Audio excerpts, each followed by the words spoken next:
After winning 3 Oscars straight in a row, this legend is no more appearing on screens. Is it something planned or a controversy that's far from the real eyes? One of the most talented and highly acclaimed actors of contemporary cinema, Daniel Day-Lewis, stunned the global public with his decision to quit acting in 2017. Unfortunately, his last movie, known as Phantom Thread, was highly appreciated by the critics but provoked hot debates. The dedicated Day-Lewis decided to go to the extent of skinning himself in his acting and was so passionate about his acting, especially as a fashion designer, that he found it hard to detach himself from the character once the shoot was over. This dedication to his craft is emblematic of his career, but what drives such intensity? How does one balance such passion with personal well-being? Daniel Michael Blake Day-Lewis was born on April 29, 1957 in London, and it seemed that destiny had it in store to have him perform arts. Both of his parents were also artistic. His father, Cecil Day-Lewis, was a famous poet, and his mother, Jill Balkin, was an actress. Daniel was destined to become an artist, having been born in a family of artists and growing up in an artistically inclined family. Thus, when Day-Lewis was only 2 years old, the family relocated to Crooms Hill and Greenwich through Port Clarence, County Durham. He and his sister did not spend a lot of time with the 2 elder half-brothers memorable as teenagers when Day-Lewis's father relinquished his marriage with their mother. In 1968, Day-Lewis's parents decided that his behavior seemed too rebellious, so they addressed him to the Sevenoaks School in Kent, an independent school for boys. At the school, he was introduced to his 3 most prominent interests: carpentry, drama, and fishing. He went to Bedales, a liberal school in which he found his passion for acting. He began acting in films at the age of 14, and his first movie was Sunday, Bloody Sunday, in which he filled in the role of a vandal and did not receive any credits for that. These are some of the many reckless and criminal plans that he claimed made him feel like he was in heaven when he was paid £2 as recompense for scrubbing paint on luxurious cars, which were parked outside his local church. Before his big screen success, Day-Lewis appeared in some small-scale films, but his major breakthroughs were My Beautiful Laundrette and A Room with a View, both in the year 1985. These performances can be said to have captured his versatility, wherein he was portraying a homosexual punk on the one hand and a Victorian explosive gent on the other. Were you aware that these roles were introduced in the market within a short span of a few weeks only? Talk about range.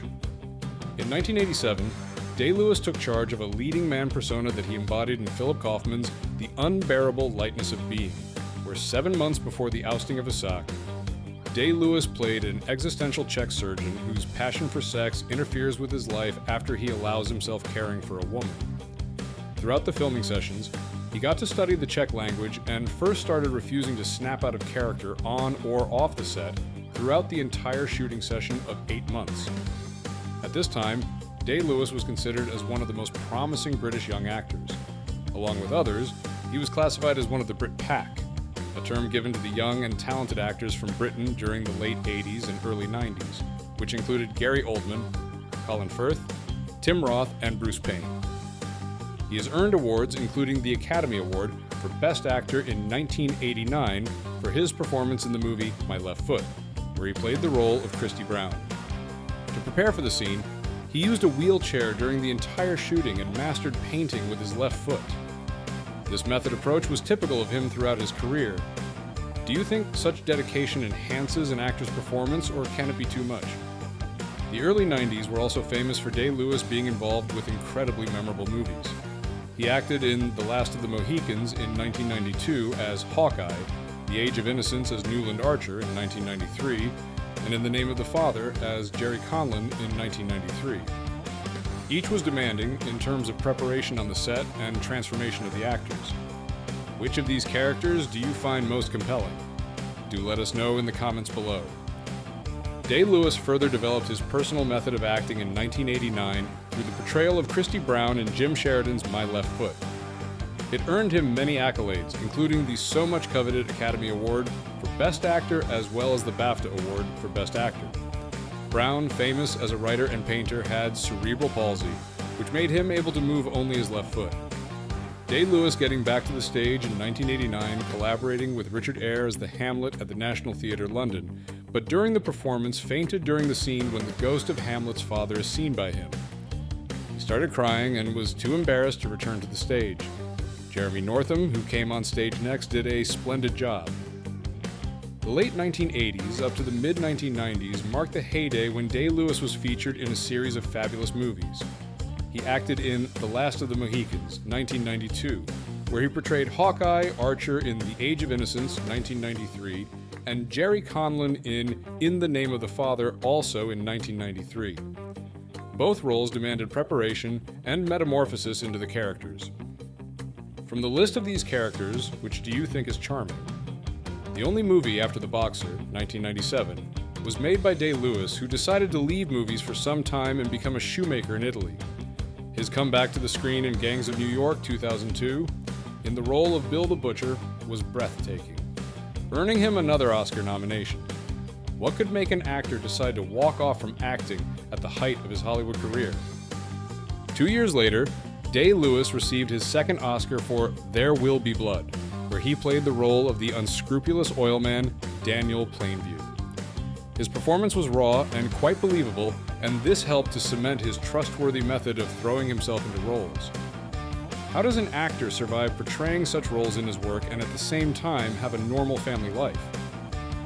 In Lincoln, 2012, Day-Lewis's portrayal of Abraham Lincoln, for which he won his third Oscar, making him the only actor to have won this 3 times. With regards to his preparation for his role, it was professional to the highest degree and was constantly in character, even Cam. His last performance in Phantom Thread 2017 helped him to secure his 6th Oscar nomination. Quite predictably, when Day-Lewis announced his retirement, people, both fans and critics alike, were left puzzled with his decision. Did this decision stem from the stress induced by the intensive method of filming, or from the wish to lead the life of a regular citizen? What do you think will be the next move of this mystery man on screen? Apart from acting, Day-Lewis has a fascination in carpentry and shoemaking since he took a shoemaker course in a traditional Italian town during his free time, more of acting. He is married to writer and director Rebecca Miller, and the couple has 3 children together. Clemens Day-Lewis left a legacy that the world has never seen from any actor, especially as far as dedication is concerned. Him being awarded 3 Oscars for the Best Actor to illustrate the essence of what it means to become a character. To this date, his work impacts actors and filmmakers who take on biopic roles or scripts involving real-life stories. Breaking the walls of fame, Daniel Day-Lewis's career can only be described as an ardent passion and commitment to his choice of acting. It has become a tradition all over the world to associate such genius with him and the art of acting in cinemas. As we reflect on his career, one can't help but wonder, will he ever return to the screen, or is this truly the end of an era? Well, that's all for now. Thanks for watching.